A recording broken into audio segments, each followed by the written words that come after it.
Why, hello there. Welcome back to Read Much. So, I was told by my wife that it would potentially be a good thing to present to you all the books that I read or listened to in the year 2020.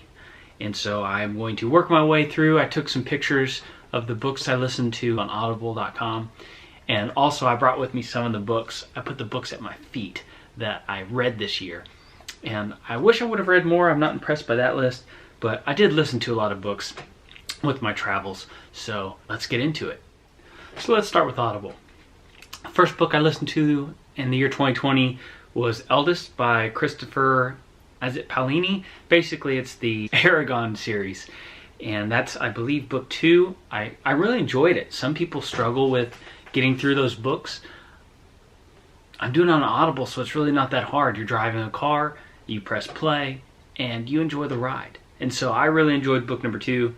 I will definitely continue the series. I look forward to listening to book 3, maybe 4 in this year, 2021. Book number 2, I think, is an Audible original. It's A Murder of Manatees, and it was a political kind of spin-off book that was comically made. I mean, it's got manatees in the book. How can it not be comical?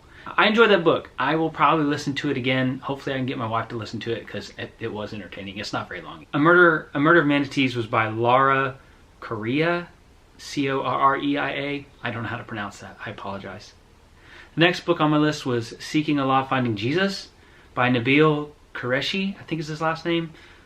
Forward by Strobel. Both those guys are pretty cool. I've listened to a couple things by Strobel. I really enjoyed this book. I was impressed by it. It was very neat to hear somebody else's kind of testimony. He really goes in depth.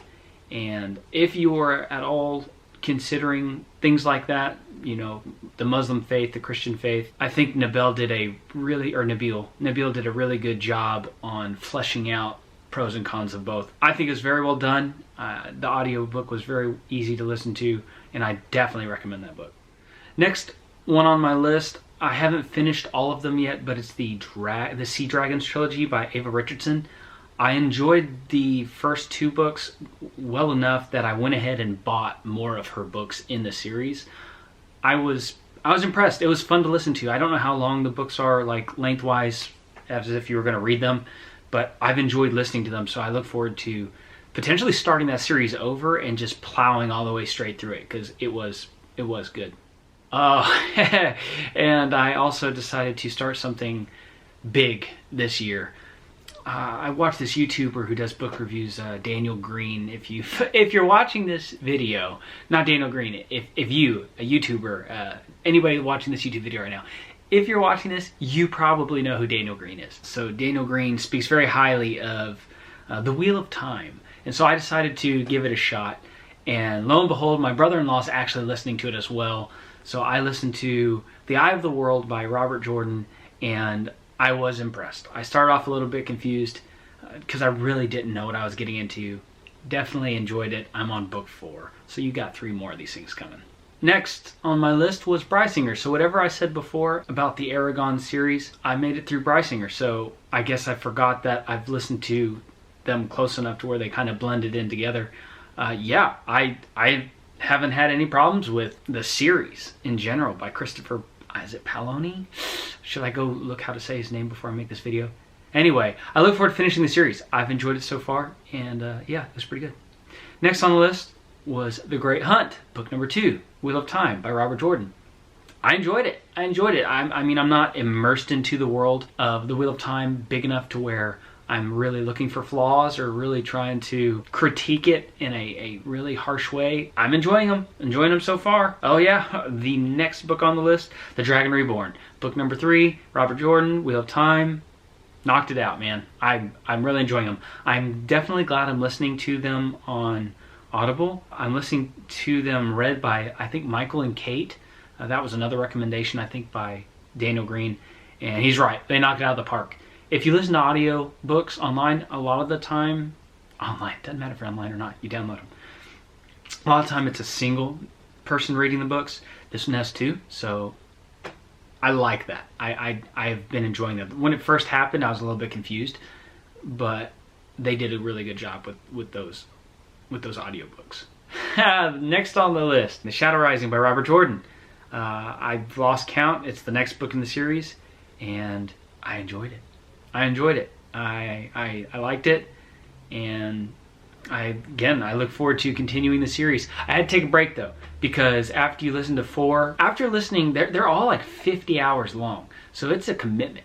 So I had to pause. I had to take a breather. Had to stop, pump the brakes, and I listened to something else in between. Like right now, I'm listening to something else. Right now, I'm listening to the Sherlock Holmes series for a second time. But that's not on this list because that's in 2021. Another video about books that I'm currently listening to or currently reading. The last book I think I listened to, remember I mentioned Lee Strobel earlier, is The Case for Miracles by Lee Strobel. That was a good one too. I didn't know what to expect. I didn't know what he would do. All I know is when he did A Case for Christ, he did a really in-depth, I feel, research project on traveling the world and interviewing people, or maybe just traveling the U.S. I don't know if he left. I don't know if he went to other countries. But he did a really good job on his opinion for A Case for Christ. And so I listened to A Case for Miracles, and it was good. He did the same exact thing. He went and found scholars on both sides of the argument, interviewed them. He also read books and did some research like that. All in all, good job, Lee. It was a good book. And I look forward to doing a book review on most of these books I'm reading to you right now. I plan on doing a review in the near future, and all of these I've had really positive reviews. I'm glad I'm listening to the recommendations of some other people on YouTube to read these books because so far they've been good.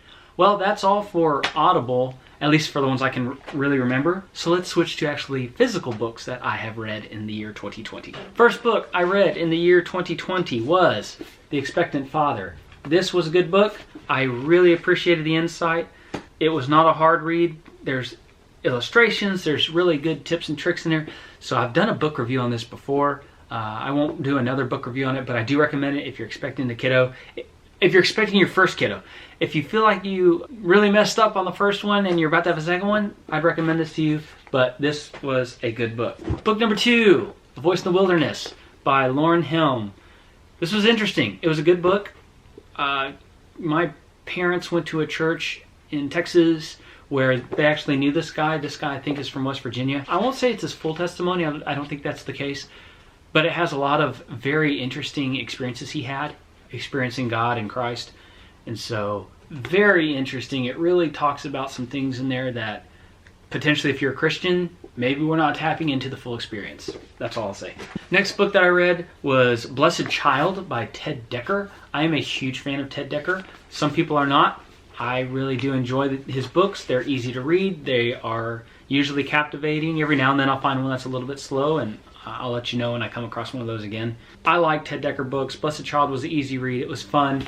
It's fun to find a fiction Christian writer that just writes sometimes suspenseful books, but books that really are captivating, get you moving through the books real fast, and I liked The Blessed Child. Next one on the list, I may have to reread this book because I took so long to finish it, not because it was a bad book, but because I started reading The Expectant Father and some other books for the church I was involved in.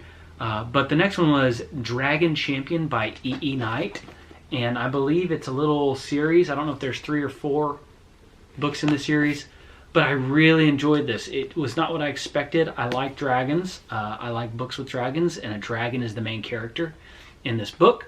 And I really look forward to reading the next one. Not yet, because I am reading several other books right now, but I enjoyed what this author did with this series. I don't know a lot about dragons, so I don't know if they all try to follow a similar pattern, but I highly enjoyed this book, and I look forward to reading the next one in the series. Another book I read this year, it's a Nook book, so I can't really give a physical copy, but I could put a picture. Oh, maybe I'll put pictures up here.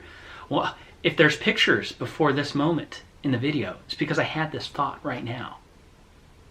Is that like Inception?